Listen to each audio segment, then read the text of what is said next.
So I've encouraged people to go out and read non-UK sources about Brexit because, well, first of all, the people who are writing it do not have a biased view and an infection of essentially 40 years of anti-media bias against the EU. Because more often than not, when you look at a foreign source, which we are today from the Washington Post, it basically boils down to, why are you doing Brexit? That's just stupid. So this is from the Washington Post today. The more we learn about Brexit, the more crooked it looks.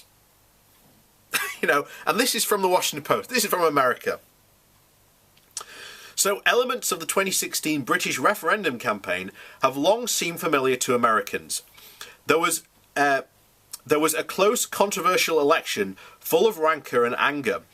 There was a lot of wealthy men talking about the people and their will.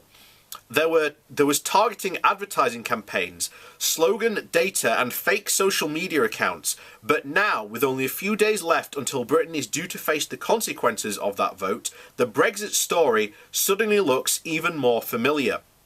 One of its protagonists turns out to have much deeper Russian business connections than previously suspected. He has also tried to conceal them.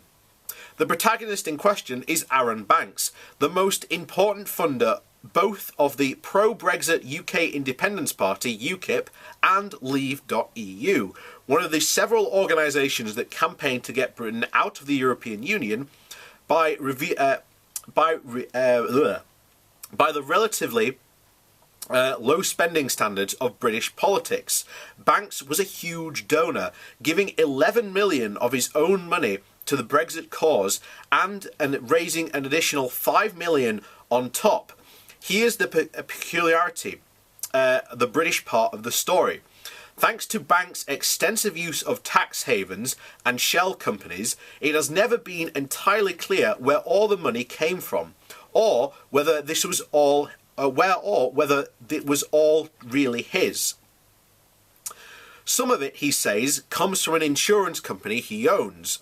Some comes supposedly from diamond mining. All of it's spread among dozens of companies based in Gibraltar, the British Virgin Islands and the Isle of Man.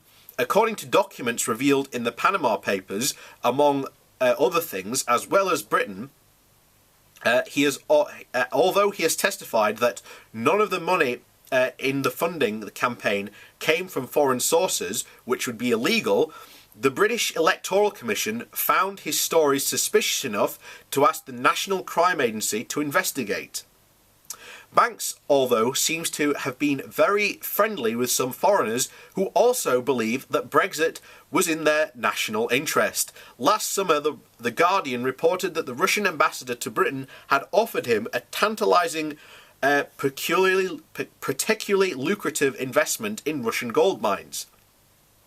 Banks declared categorically that he would never invest in Russia. No, flat zero, nothing, he replied.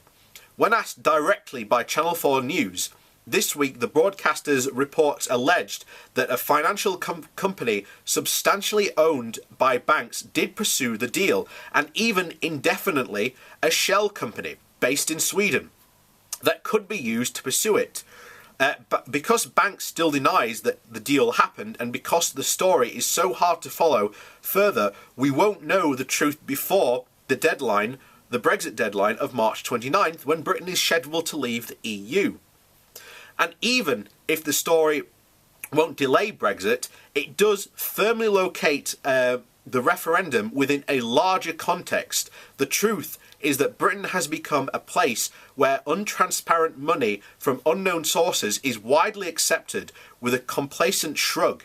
London is the world capital of offshore banking, home to the most sophisticated accountants and lawyers. A third of British billionaires have availed themselves of these services and moved their money beyond the reach of the state, according to a report Thursday in the London Times. Many of them, nevertheless, continue to make donations to British political parties, and many continue to lobby to keep the rules that favour them exactly as they are. As a result, the British political class does not have the willpower to force them to bring their money home. The British state does not have the legal tools to force banks to show where his cash came from.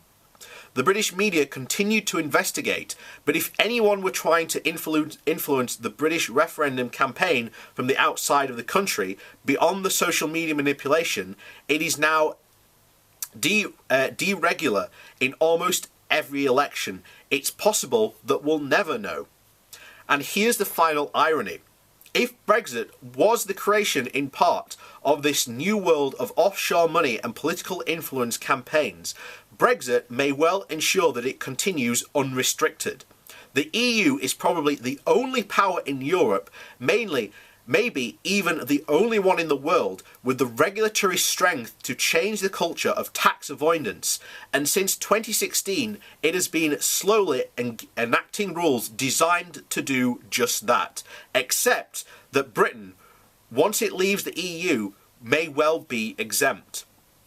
British industry will suffer after Brexit, and British power will be reduced. But the grey zone, where politics meets money, where foreign money can become domestic, where assets can be hidden and connections concealed, will survive. Perhaps this was the point all along. And that's true. We have a massive problem in our politics, and you may have noticed I've shifted from Brexit, because we have a massive problem that we do have this shadow money that comes in, we don't know where it is, and that there are tools that we do not have to be able to sort it out. So how can you now, Brexiteers, say that the referendum was completely legitimate? It shouldn't be. And under the rules and articles of Venice, which basically say if a referendum or a result was shown to be invalid or in any way manipulated, as the 2016 referendum was absolutely, and has been shown time and time again, to be absolutely manipulated by moneyed interest from outside of this country, then we have the absolute right and power to suspend that referendum completely. This is what we should be doing. We should be absolutely stopping it completely and making sure that this dark money cannot be used to influence politics anymore. And the real kicker is, as the article said, was that the EU is the only organisation that has the regulatory power to absolutely be able to do this. And they are doing this. They've already started with the anti-tax avoidance directives, which if someone is found to be avoiding paying taxes by moving their money out of the country so that they have a lower, a lower profit margin, then guess what? We can now go, oh, Amazon, you've avoided paying all this tax. Well, now we want it back, please. That surprisingly, actually comes into force shortly before the referendum date. Is it any reason why the Brexiteers were so desperate to push Article 50 to start this ticking time bomb?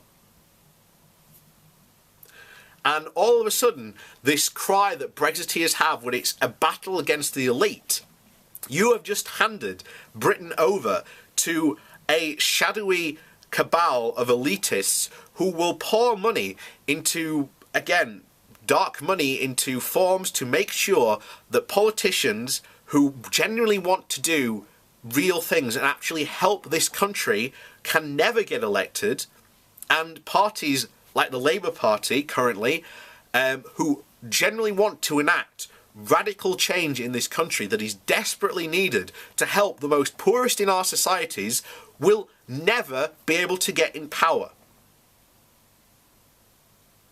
And you've just ensured that.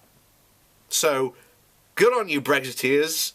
Good on you. You've screwed up politics in this country for possibly decades, if not more.